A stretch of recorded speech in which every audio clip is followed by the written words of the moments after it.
Okay, so I'm trying again to get an image of this. What's bothering me is I see my former fiance brother, and I see the facial features in the nose, the type of nose that he has, and then I see the other brother finally. Oh, why that picture? He's now a financial advisor, and I see. Let me see. He got his mobile number, his email. He got everything. And I see his facial features here, and they all have a certain type of nose. So now I see these three children. He has infant children.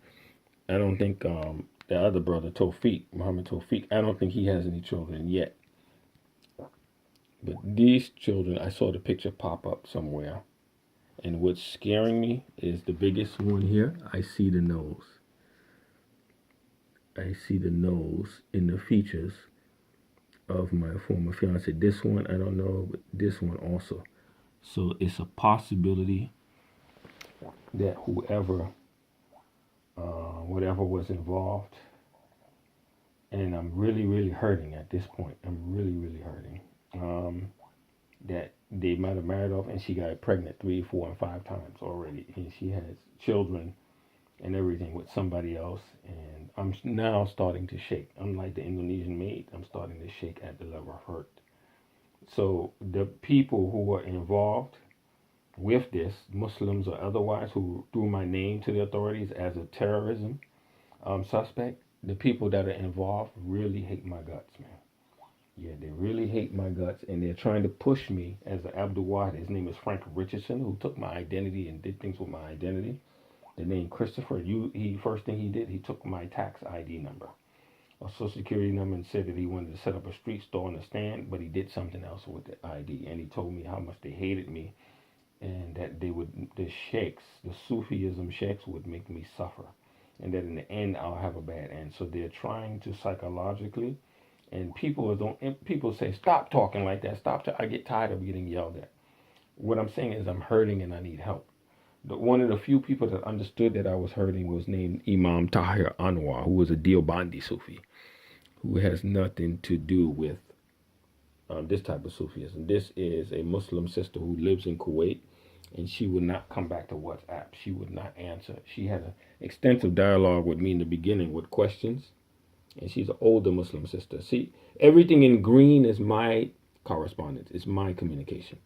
Everything that's in green. So initially, I had to do the answering. She was very precise. I had to do the answering. I had to give the details. What's the reason for the wait? Why you like women with weight?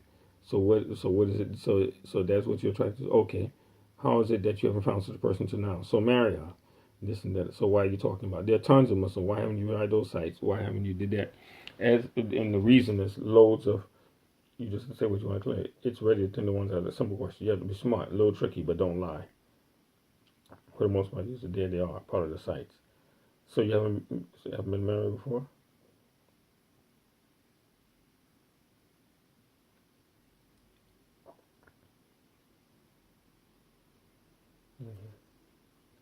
I see most of the answering. So when I go back to school, you do that right. Your degree. Sunni New York, immediately pointing. Immediately go back to New York State. Go back to New York. Go back to America. Go back to America. Go back to America. Go back to America. Go back to America. Go back to America. Go back to America. And America is the situation that I'm in America. And then you have a police environment that's against black men. Afro-ethnic men targeting and shooting us and killing us and all of that. But everything's always go back to America. But these people live outside of America and they're happy. And if they are a fair European complexion, they are respected and worshipped outside of America. So right now, I feel a lot of pain in my heart. And what I'm saying is, whoever it is, whoever my detractors are that caused me that to happen, what happened in Singapore, which I think they were Sufism. Yeah, these people have like nothing good to reach me out. They don't want anything good for me, man. Yeah, they don't want anything good for me. Nothing good for me whatsoever. nothing good for me whatsoever, man. Nothing good for me. Nothing. Zero. Zip. So the only Muslims that or type of Muslims that I'm allowed to speak with is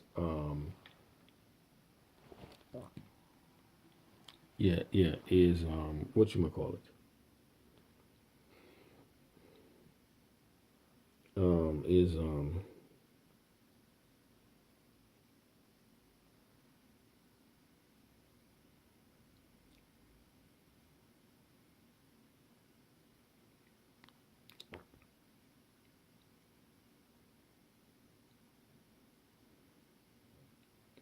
Is the only people that I'm allowed to speak with is the Ahmadiyya, what they would commonly slang as Qadiani, the Ahmadiyya movement, the representative in Iceland. He's the only person that I'm allowed to regularly communicate with. Other than that, I'm not allowed to communicate with anybody. So it's quite dangerous at this moment to try and communicate with the brother directly, and especially after what happened.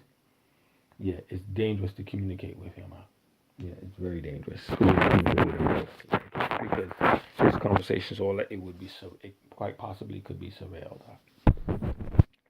Yeah. So someone would have to go there physically, make an appointment.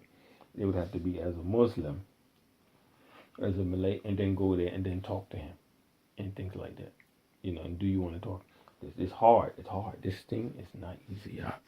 No, this is not easy to deal with, man. It's very painful, man.